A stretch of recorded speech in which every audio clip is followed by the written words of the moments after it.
xukuumadda Somaliland iyo sidoo kale Midawga Yurub ayaa waxay maanta si rasmi ah u kala saxdeen heshiis ku qotama arrimaha nabadgelyada iyo cadaaladda taasi oo ay xukuumadda Somaliland iyo sidoo kale Midawga Yurub iska kaashan doonaan sidii nabadgelyada iyo xasiloonida mandaqada geeska la isaga kaashan lahaa. Ambassador Nicholas Berlenga safiirka Midawga Yurub qaabilsan arrimaha Soomaalida iyo sidoo kale wasiirka wasaaradda arrimaha gudaha iyo amniga oo hareer jooga wasiirka wasaaradda cadaaladda ee Somaliland ayaa waxa ay si rasmi ah qalinka ugu doogeen heshiiskani ku qotama arrimaha nabadgelyada iyo sidoo kale garsoorka iyo cadaaladda ee Somaliland sidii kor loogu qaadi lahaa isla marhaantana ay qayb uga noqon lahayn xasiloonida laga dhaglanayo mandaqada geeska Afrika. kulankani oo saaka ka qabsoomay xarunta wasaaradda arrimaha gudaha iyo amniga ee Somaliland ayaa waxay mas'uuliyiinta si rasmi ah qalinka ugu doogeen heshiiskaasi laba dhinac geesoodka ay wada galeen xukuumadda Somaliland iyo sidoo kale Midawga Yurub.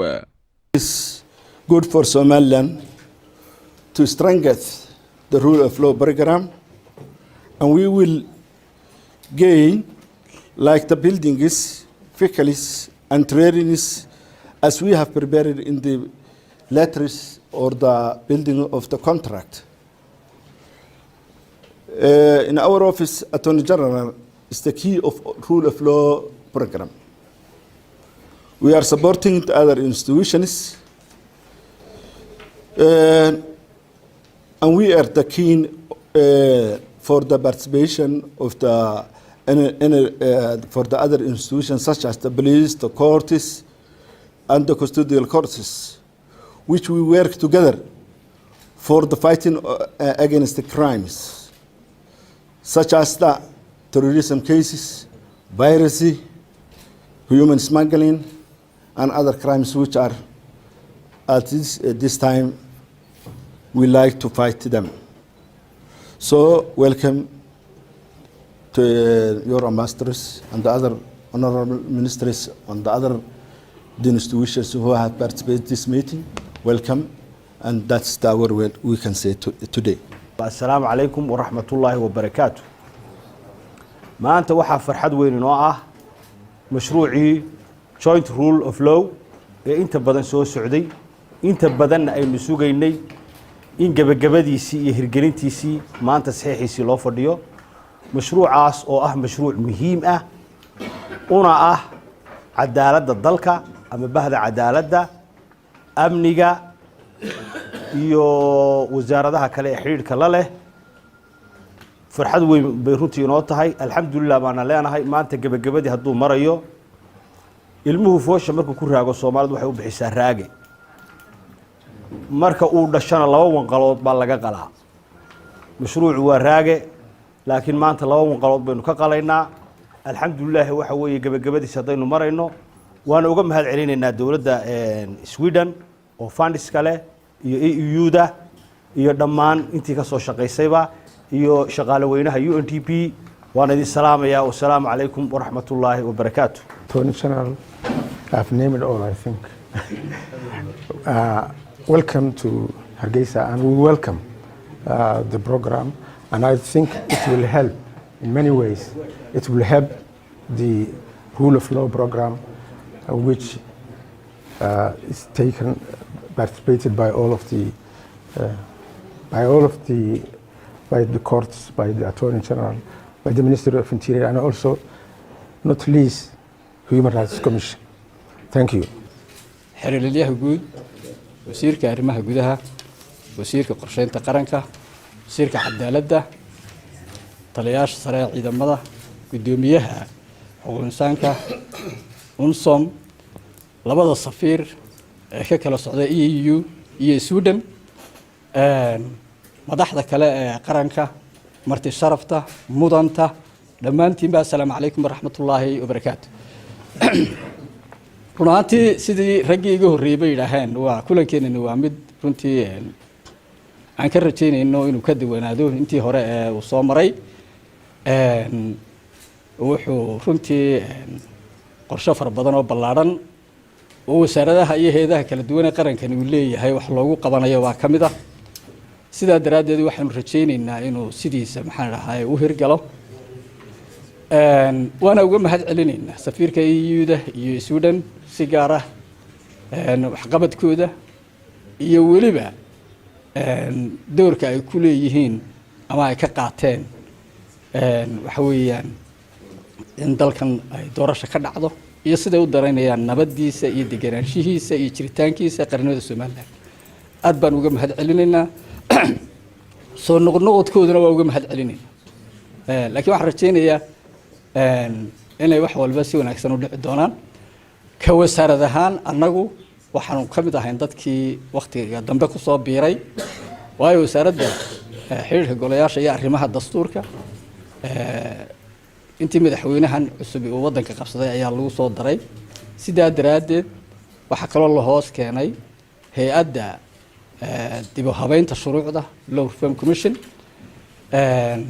sidaa daraadeed waxaan is leenahay waxa tihiin wasaaradda maanta ugu hawl badan ugu mudnaan badan xagga hawshan aynu gacanta ku hayno waxaan kale oo rajaynayaa markaan ka hadlayo midna harmonization and the law reform legal research drafting law review and reform especially outdated laws legal advocacy and promoting rights civic education program on Somaliland constitution capacity building and legal training constitutional reform initiatives development and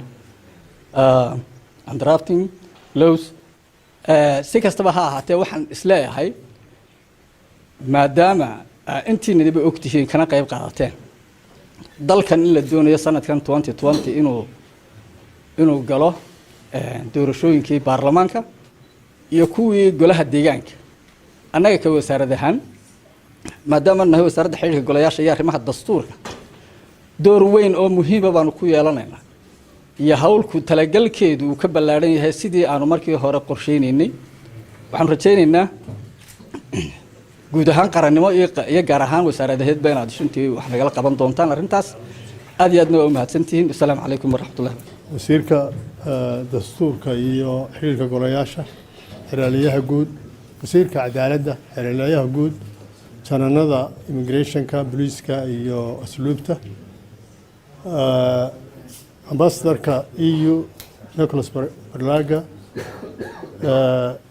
iyo ambassadorka Sweden Stefan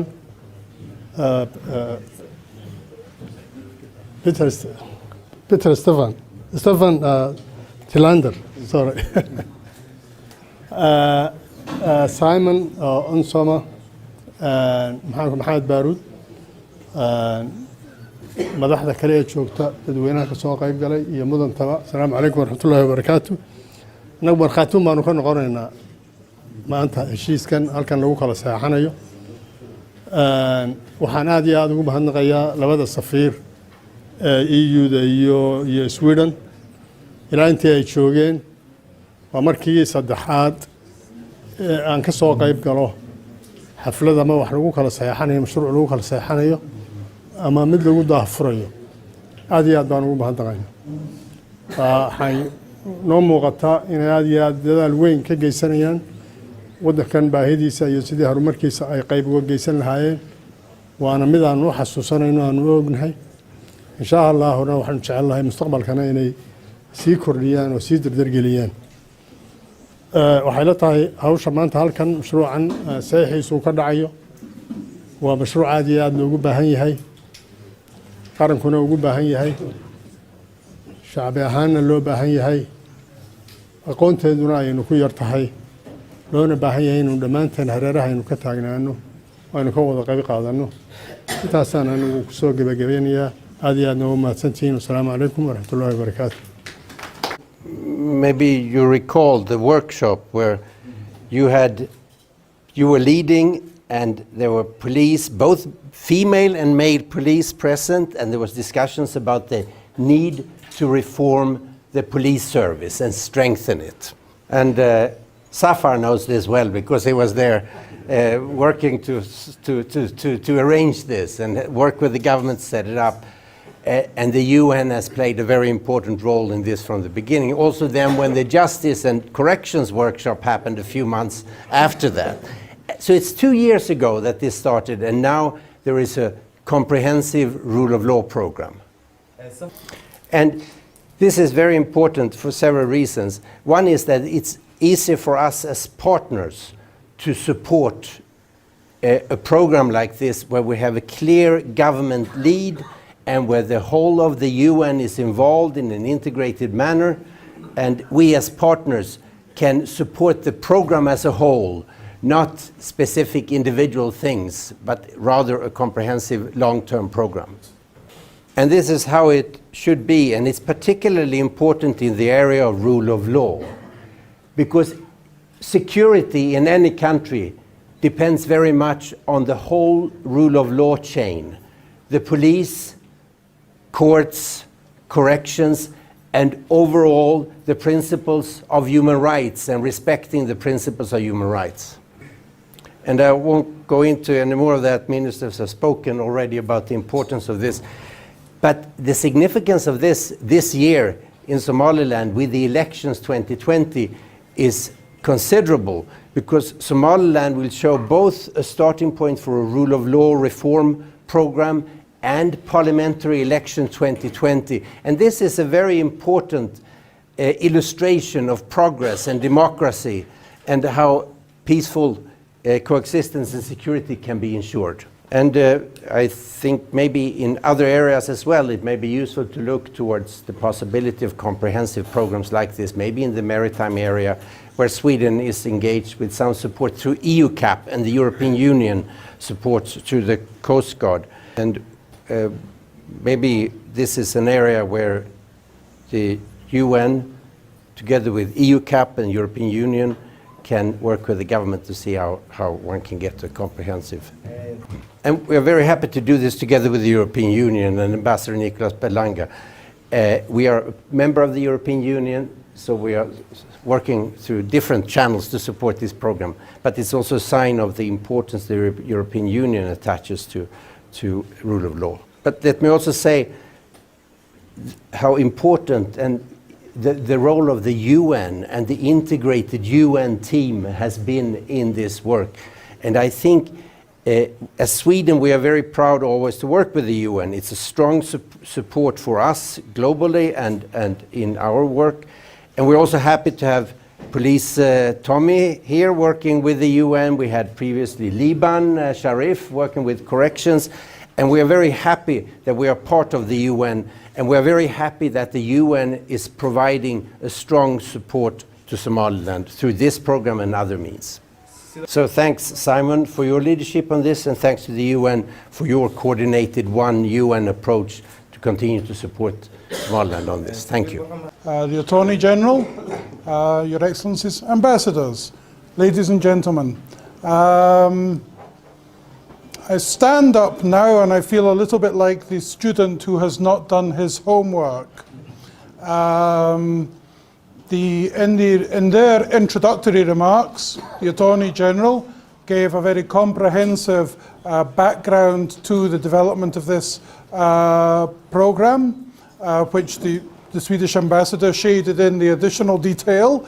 The Minister of Justice also spoke about the importance of the program, and then again His Excellency the Swedish ambassador added comments on what we hope will be the benefit of an integrated UN approach. It draws together not only the United Nations Development Programme, also UN Women, the United Nations Office of Drugs and Crime, United Nations Children's Fund, and also my own organisation, UNSOM.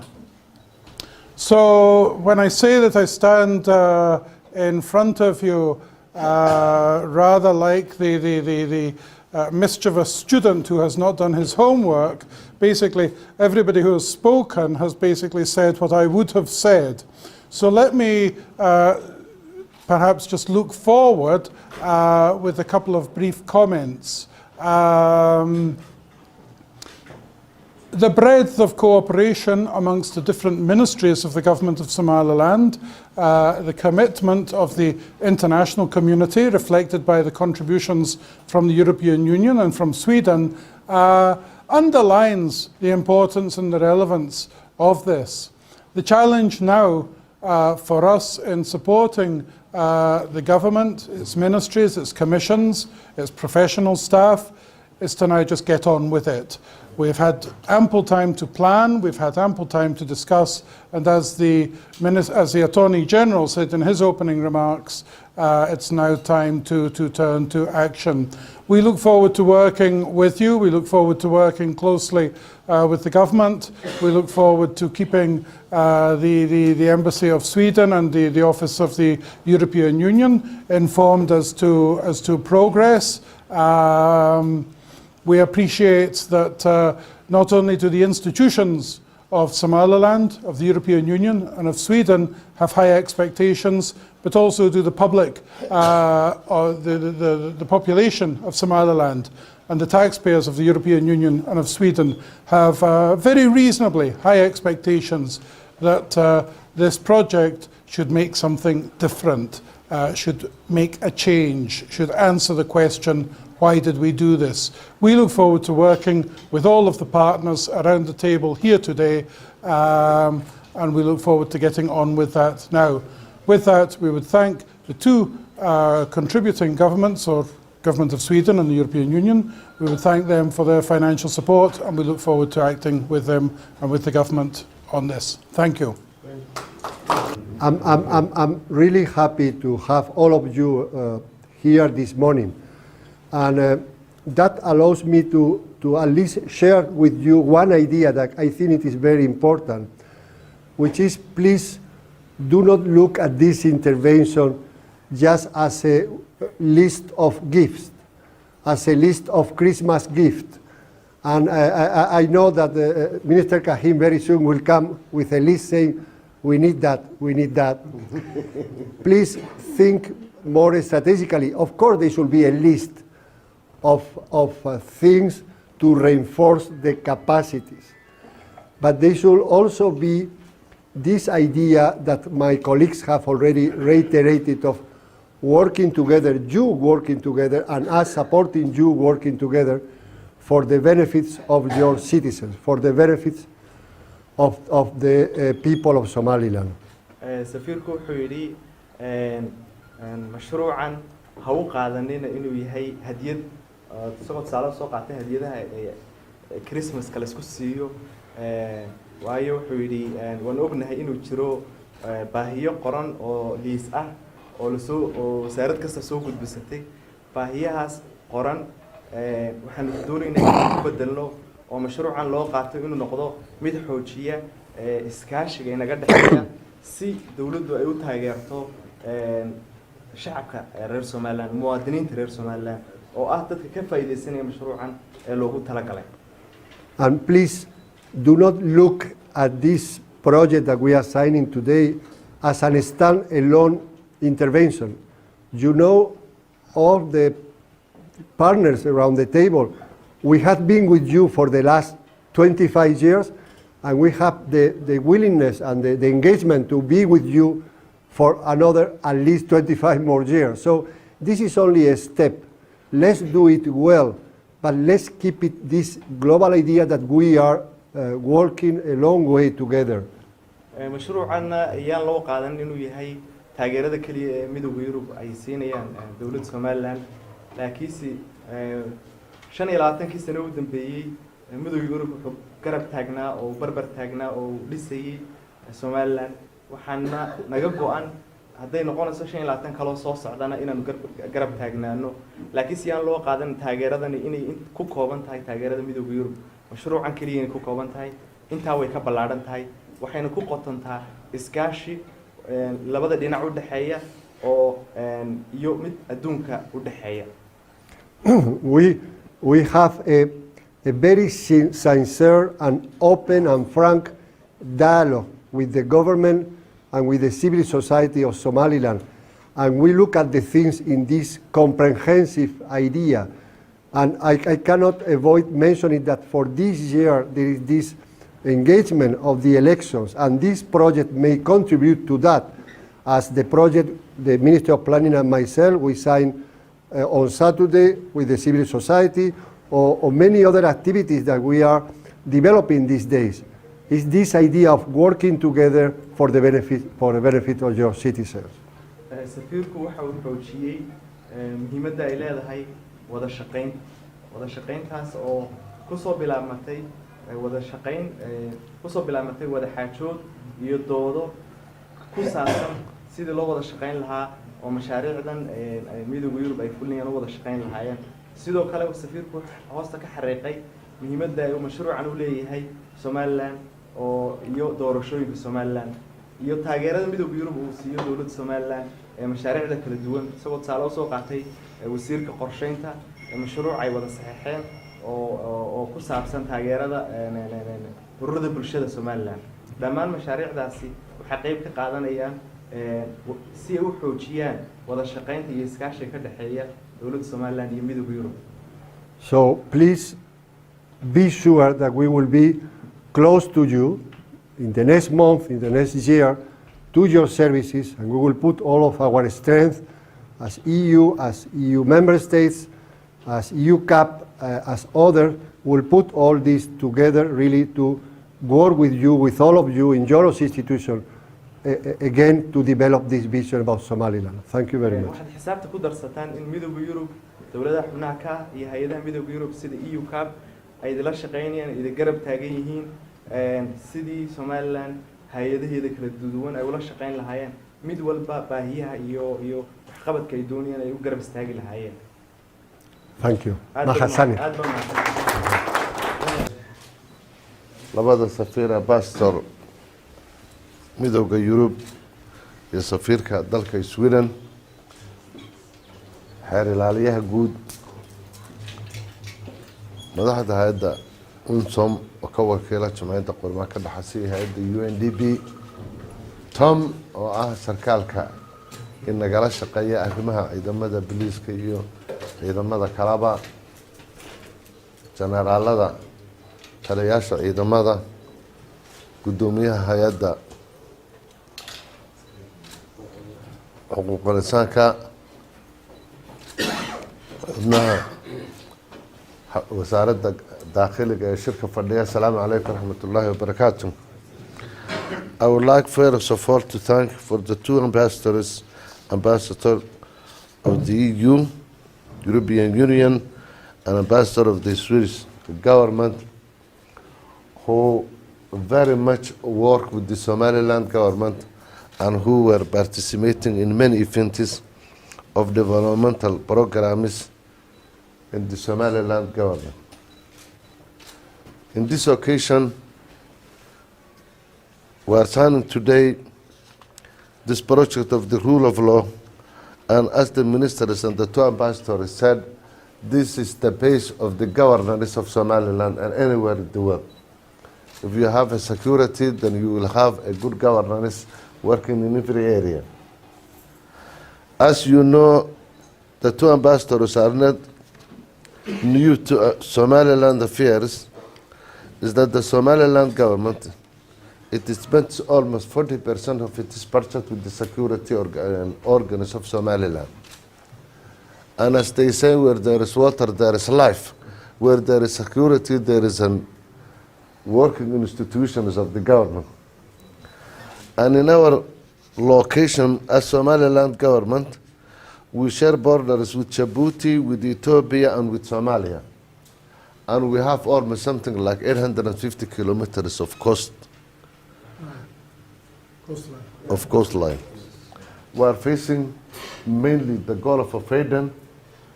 The main area that we have got that border of the coast is the Yemen. And we know the turmoil what's going on in Yemen. All terrorist activities, they come to Yemen. We assure the border of Ethiopia and Somalia, which is close to Somaliland and Ethiopia, which is close to 1,000 kilometers. And we have something the same, almost border with Somalia, with the member state of Somalia, Puntland. We have working with the Ethiopian government in terms of the security. Our security organs are working together. The police of Ethiopia is working with our police, the immigration, the national army. We have got a constant meetings and we are working together. But we don't have any partner with the Somali government. And the area, the effort and the operations and the management and the basis of the terrorists is mainly concentrated in Somalia. It's about 40 kilometers from Bosaso, so we always get penetrations of these terrorists from that area. I think for the last month or 2 months, we have so many deadly operations and members of the Al-Shabaab that our police force and the immigration force, they succeeded to capture these terrorist groups. We have also something close to 100 cases of terrorist activities in which our judicial organist, the Attorney General and the courts have already sentenced them here in the Somaliland prisons. Now, we get support for our police. We may not give a long list, but it's very important to note that in the terrorist activities, there was only the UK government who was supporting the CTU counter-terrorist unit and the 2 terrorist units of the RRU and the SPU. So the support of the UK government is going to be finished by 31st March of this year.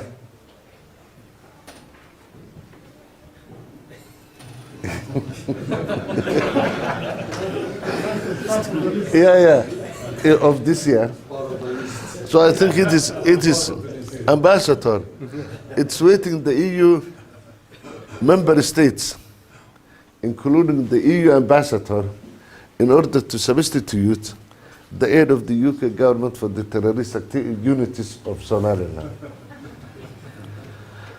And I think, as I have said, this long border with Ethiopia and with Somalia, in which you know and you came from Mogadishu, how deadly movement of the terrorists is going on in Somalia, is that we were for a long time asking for the European Union and non-member states of the EU to have Somaliland an expansion of the SPU and the RRU. It's very important for the time being. And I think we will discuss and we will submit our list and our requirements after we sign this ceremony. But I will only say this is a very comprehensive project in which all members of the security forces, the Ministry of Justice, I'm sorry to say that the Chief Justice was not present, and he sent us a message that he was busy with something very busy with the courts. So the courts, the human rights, the Minister of Parliamentary and Judicial Affairs of Somaliland, and the Minister of Interior, this is a comprehensive project in which it is involved in all institutions and government ministries and security forces in which we are working with the security. And the Somaliland government, as the ambassador said, was working with the United Nations and with the European Union for the last 25, 27 years. And we will remain that we are working with the standards of these organizations. But we have to know one thing, that until such time we reinforce the security of Somaliland, it will be very difficult to overcome the activities of the terrorism activities. We thank very much for this project. We believe that it will do a lot for the concerned organizations and the judiciary organ, that it will do something about the development and the sustainability of the security of the country. Well, thank you very much, and especially for the Swedish government in supporting with the EU CAB, with our coastal guard. But still, we remain asking that the coastal guard is, and it is small boats, it will be very, very, very difficult for them to operate from the border of Djibouti almost to Bosaso. We've got 8 kilometers from Bosaso, our border, to Djibouti. So now we have, I think, something like close to 20 boats carrying ammunition and guns. We have captured them in the coast. Yeah. So we thank you very much. You know, the minister, what he said, if the baby is delayed in born, sometimes in the Somali culture we have a woman which is going to have pregnant for 12 months, for 15 months.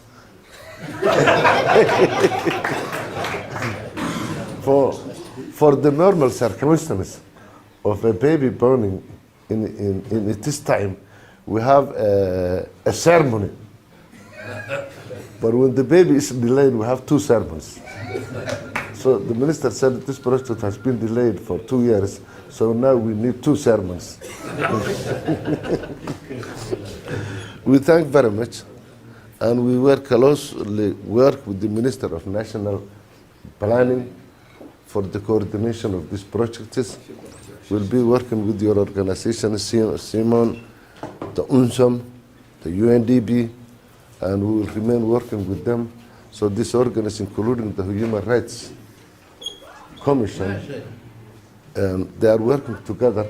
We have got a very big training with the police, rank and file, with the immigration, and with the human rights. And we are trying to keep the sustainability of these trainings in order to train our young officers for learning them about the issues of the human rights. Now we are in the process of developing the women in the police. We have got a very good number, including officers. So we are now going to deploy them in the different departments of the police. So this deployment of the police, I think we need a special approach for enhancing their training and their program so that they could be, now they are within the police, but we want to strengthen the women activity in the police. We are now training cadet officers of the police and the army in the Army Academy. They are doing very good, including and also in this activity of the anti-terrorist organization. The Department of the Immigration needs to be reinforced in immigration posts, in equipment and so on. Now they have got almost a good number of immigration posts.